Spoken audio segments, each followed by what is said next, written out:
দর্শক আমন্ত্রণ আইডেস্কে শুরুতে জানিয়ে দেব শিরোনামগুলো।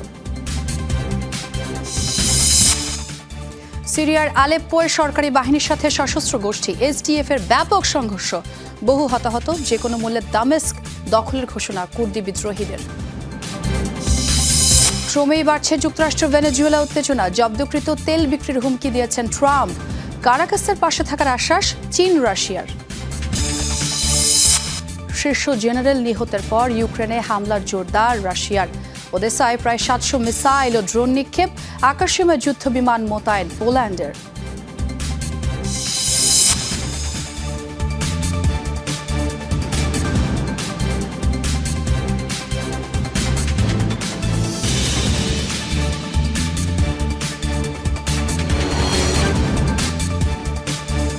দর্শক এতক্ষণ শিরোনাম দেখছিলেন, এবার জানাবো পুরো খবর। আবারও সংঘাতে উত্তাল সিরিয়া। কুর্দি নেতৃত্বাধীন এসডিএফ বিদ্রোহীরা কৌশলগতভাবে গুরুত্বপূর্ণ অঞ্চল আলেপ্পোর কেন্দ্রস্থলে পৌঁছানোর পর সরকারি বাহিনীর সাথে ব্যাপক সংঘর্ষ হয়। শেখ মাকসুদ এবং আশরাফিয়া সহ বেশ কয়েকটি এলাকায় দুই পক্ষের মধ্যে তুমুল লড়াই হয়, যাতে বেসামরিক সহ অন্তত 12 জন হতাহত হয়েছেন। বিদ্রোহী এসডিএফ এর অবস্থান লক্ষ্য করে চলছে সরকারি বাহিনীর গোলাবর্ষণ। আলেপ্পোর প্রধান সড়কগুলো পরিণত হয়েছে যুদ্ধক্ষেত্রে। ছোড়া হচ্ছে রকেট এবং মিসাইলও। সোমবার আলেপ্পোর প্রাণকেন্দ্রে প্রবেশ করে কুর্দি নেতৃত্বাধীন বিদ্রোহী গোষ্ঠী এসডিএফ। সিরিয়ান প্রেসিডেন্ট আহমেদ আল শারার পতনের দাবিতে স্লোগান দিতে থাকে বিদ্রোহীরা। এক পর্যায়ে শেখ মাকসুদ এবং আশফিয়া সহ বিভিন্ন এলাকায় সরকারি বাহিনীর সাথে ব্যাপক গোলাগুলি হয় তাদের। বেশ কয়েকটি এলাকার নিয়ন্ত্রণ নেয়ার দাবি করে এসডিএফ। সংঘর্ষে হতাহত হন অনেকেই। হঠাৎ প্রচণ্ড বিস্ফোরণের শব্দ শুনতে পাই, আমরা বেশ কয়েকজন আহত হই। বিস্ফোরণ স্থলে দুটি মেয়েকে খুবই মুমূর্ষু অবস্থায় দেখতে পাই।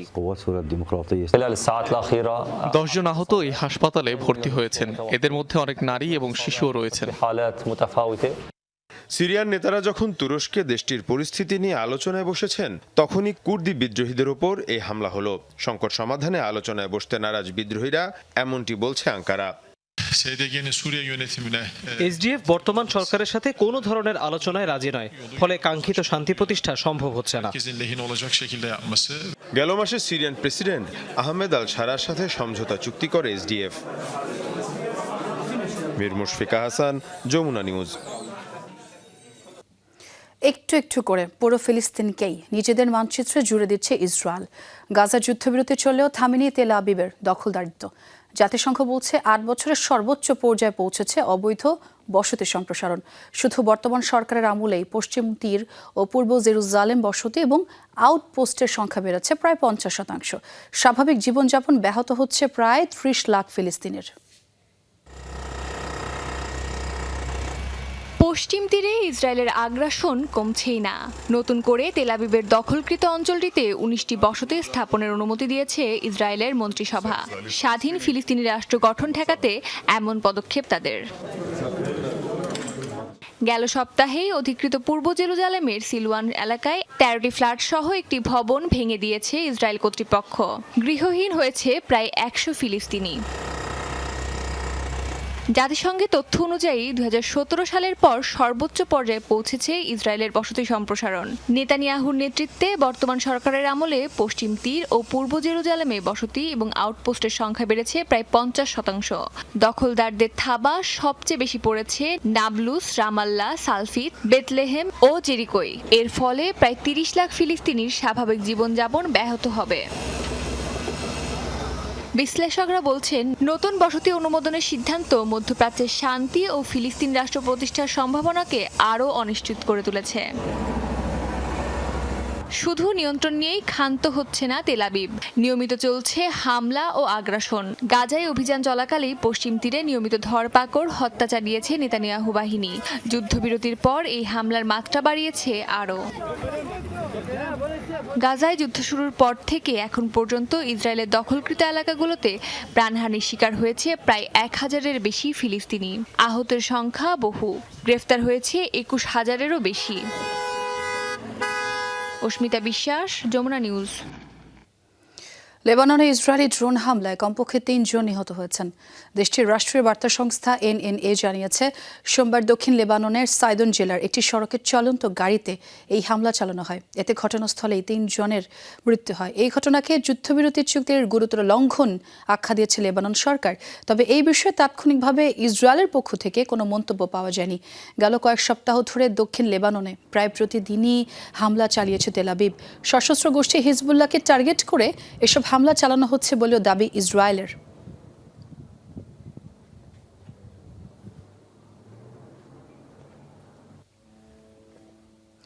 ইসরায়েলের বিরুদ্ধে ইরানের যে কোনো পদক্ষেপের অত্যন্ত কঠোরভাবে জবাব দেয়া হবে বলে হুঁশিয়ারি দিয়েছেন প্রধানমন্ত্রী বেনিয়ামিন নেতানিয়াহু। সোমবার গ্রিস ও সাইপ্রাসের প্রেসিডেন্টের সাথে এক সংবাদ সম্মেলনে এই কথা বলেন তিনি। আমরা জানি ইরান সম্প্রতি সামরিক মহড়া চালাচ্ছে, বিষয়টি নজরে রাখছি এবং প্রয়োজনীয় প্রস্তুতি নিচ্ছি। ইরানকে স্পষ্ট করে বলতে চাই, ইসরায়েলের বিরুদ্ধে কোনো পদক্ষেপ নিলে তার জবাব অত্যন্ত কঠোরভাবে দেওয়া হবে।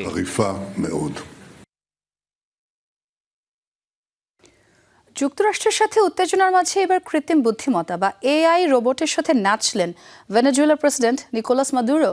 সোমবার কারাকাসে এআই প্রযুক্তি সহ বিভিন্ন খাতের উদ্ভাবকদের নিয়ে বাণিজ্য মেলা আয়োজিত হয়। সেখানে অতিথি হিসেবে অংশ নেন মাদুরো।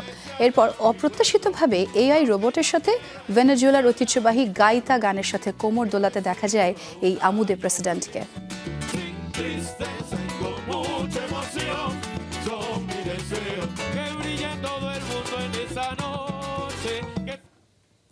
গ্রিনল্যান্ডকে যুক্তরাষ্ট্রের অংশ হতেই হবে, আর এমন মন্তব্য করেছেন মার্কিন প্রেসিডেন্ট ডোনাল্ড ট্রাম্প।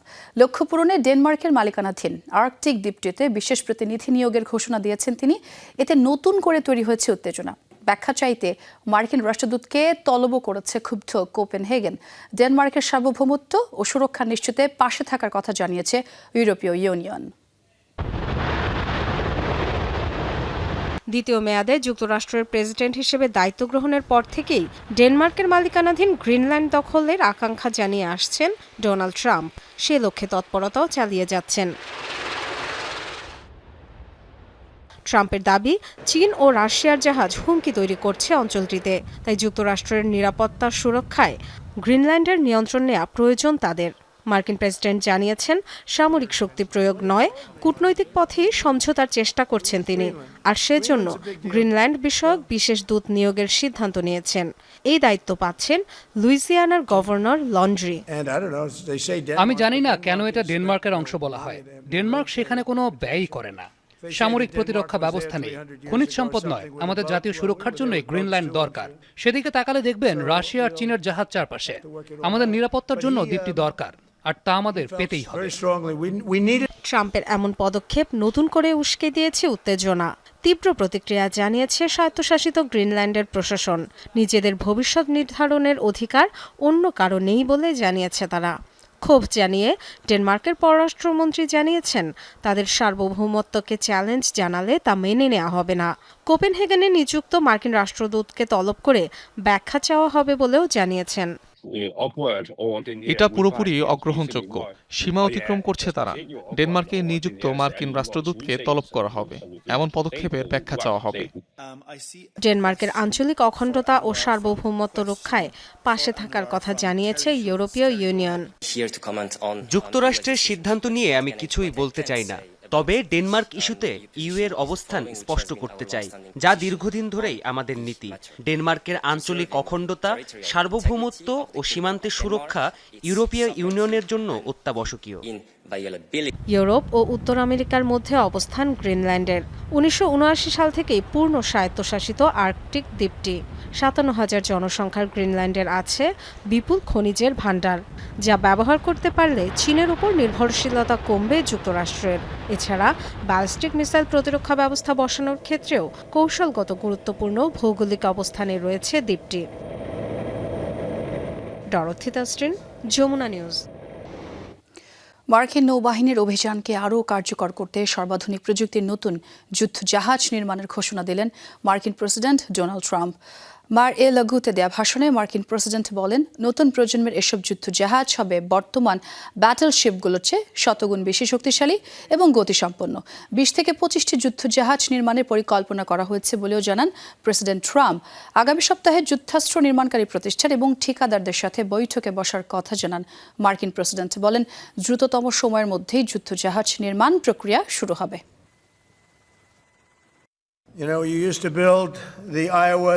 আমাদের অত্যাধুনিক প্রযুক্তির যুদ্ধজাহাজ রয়েছে, তবে সেগুলোর আরও উন্নয়ন এবং শক্তিশালী করা প্রয়োজন। আমরা আরও আধুনিক প্রযুক্তি ব্যবহার করে শক্তিশালী যুদ্ধজাহাজ তৈরি করব, যেগুলো যুদ্ধক্ষেত্রে আরও কার্যকর হবে। এদিকে কমছেই না যুক্তরাষ্ট্র ভেনেজুয়েলার মধ্যকার উত্তেজনার পারদ। সম্প্রতি ক্যারিবীয় দেশটির কয়েকটি তেলবাহী ট্যাঙ্কার জব্দ করেছে মার্কিন বাহিনী। বাজেয়াপ্ত জ্বালানি বিক্রি করার হুমকিও দিয়েছেন ডোনাল্ড ট্রাম্প। এই পরিস্থিতিতে সমুদ্র পথে তেল রপ্তানির পথ বাধামুক্ত রাখতে নতুন আইন প্রণয়নের ঘোষণা দিয়েছে মাদুরো সরকার। ভেনেজুয়েলার পাশে থাকার আশ্বাস দিয়েছে রাশিয়া, চীন। দীর্ঘদিন ধরেই ভেনেজুয়েলা ঘিরে সামরিক তৎপরতা বাড়াচ্ছে যুক্তরাষ্ট্র। পুয়ের্তো রিকোতে মোতায়েন যুদ্ধবিমান আর যুদ্ধজাহাজ সহ কয়েক হাজার মার্কিন সেনা। নিয়মিত মহড়ার পাশাপাশি যে কোনো মুহূর্তে যুদ্ধে ঝাঁপিয়ে পড়ার ঘোষণাও দিয়েছে মার্কিন মুলুক।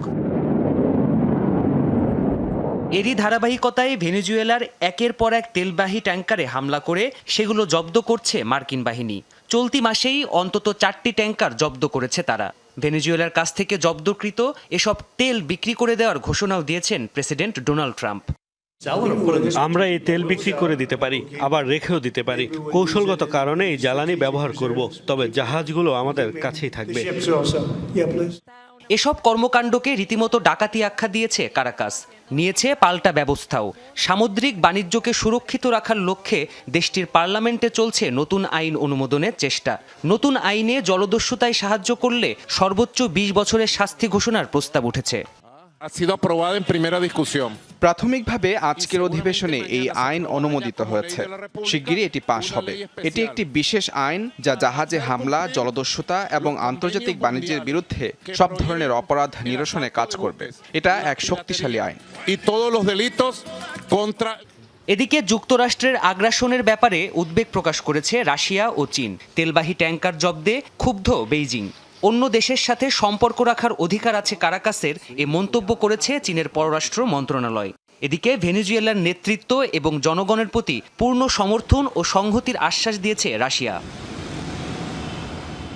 প্রাণপ্রতিম কুণ্ডু, যমুনা নিউজ।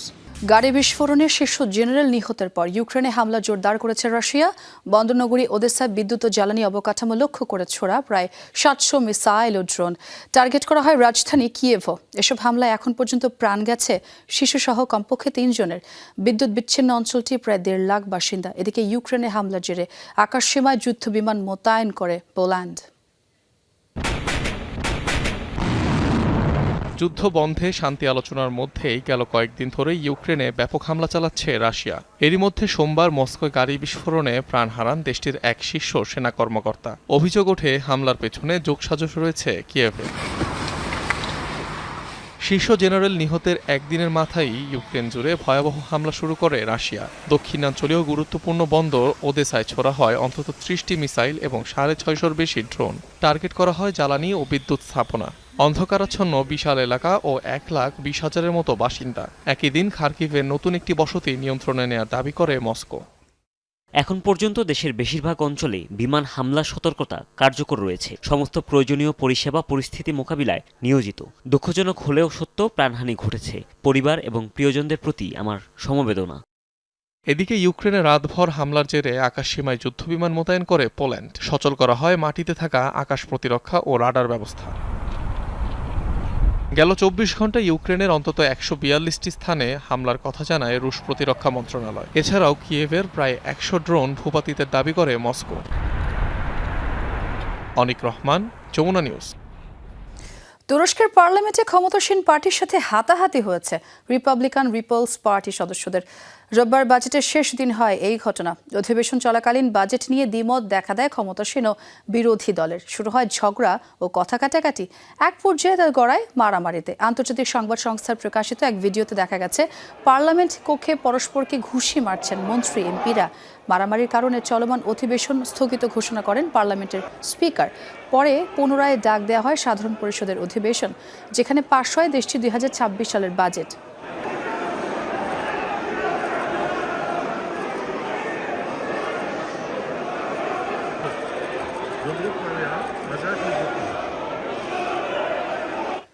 মঙ্গোলিয়ার সীমান্তে শতাধিক আন্তঃমহাদেশীয় ব্যালিস্টিক ক্ষেপণাস্ত্র মোতায়েন করেছে চীন। বার্তা সংস্থা রয়টার্স জানিয়েছে, মার্কিন প্রতিরক্ষা দপ্তর পেন্টাগনের প্রতিবেদনে উঠে এসেছে এই তথ্য। আর এতে বলা হয়, চীনের সামরিক বাহিনী 3টি শস্য ক্ষেত্রে এসব ICBM মোতায়েন করেছে। প্রতিবেদনে আরও বলা হয়, চীন তার অস্ত্র ভান্ডার সম্প্রসারণ ও আধুনিকায়ন করছে, পারমাণবিক অস্ত্র সম্পন্ন দেশের তুলনায়, যার কাজ অনেক দ্রুত গতিতে এগোচ্ছে বলেও জানানো হয়। পেন্টাগন আগে এসব শস্য ক্ষেত্রের অস্তিত্বের কথা জানিয়েছিল, তবে সেখানে কতগুলো ক্ষেপণাস্ত্র রয়েছে সে বিষয়ে এবারই প্রথম সংখ্যা উল্লেখ করা হলো।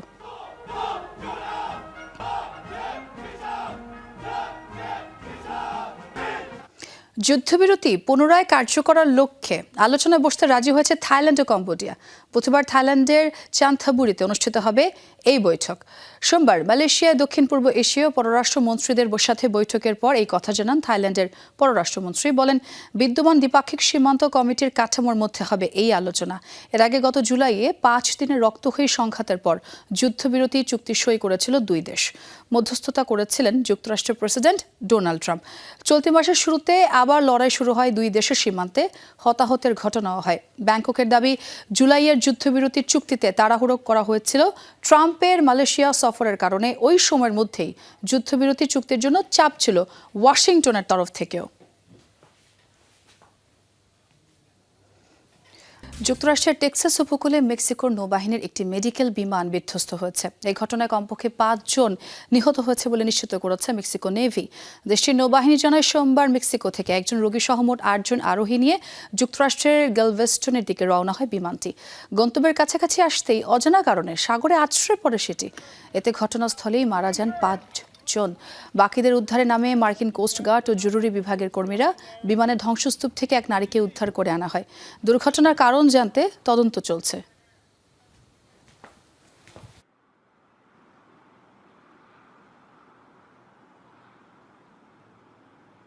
এখন থেকে স্পাইসি ক্রিস্পি পটাটা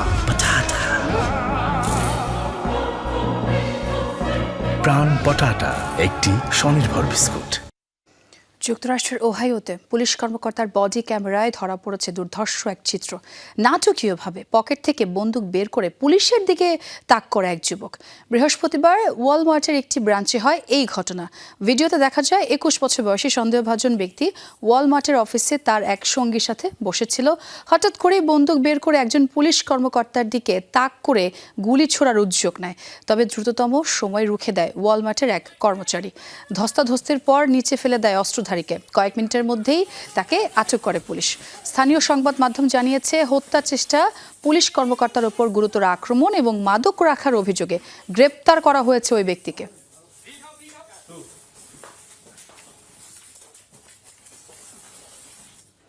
আন্তর্জাতিক বাজারে ইতিহাসের সর্বোচ্চ দামের রেকর্ড করল স্বর্ণ। রোববার আউন্স প্রতি $4,430 পৌঁছেছে মূল্যবান ধাতুটির মূল্য। ধারণা করা হচ্ছে, ক্রমবর্ধমান ভূ রাজনৈতিক উত্তেজনা এবং মার্কিন ফেডারেল রিজার্ভের সুদের হার কমানোর প্রত্যাশায় আন্তর্জাতিক বাজারে অস্বাভাবিকভাবে বাড়ছে স্বর্ণের দাম। কারণ বিনিয়োগকারীরা অপেক্ষাকৃত নিরাপদ খাত বা সেফ হেভেন হিসেবে পরিচিত স্বর্ণ ক্রয়ের দিকে ঝুঁকছেন।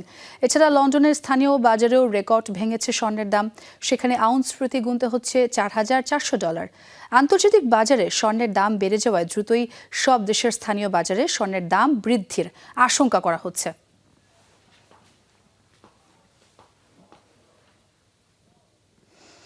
দর্শক, এই ছিল যমুনা আইডেস্কে। এতক্ষণ যারা সঙ্গে ছিলেন সবাইকে ধন্যবাদ।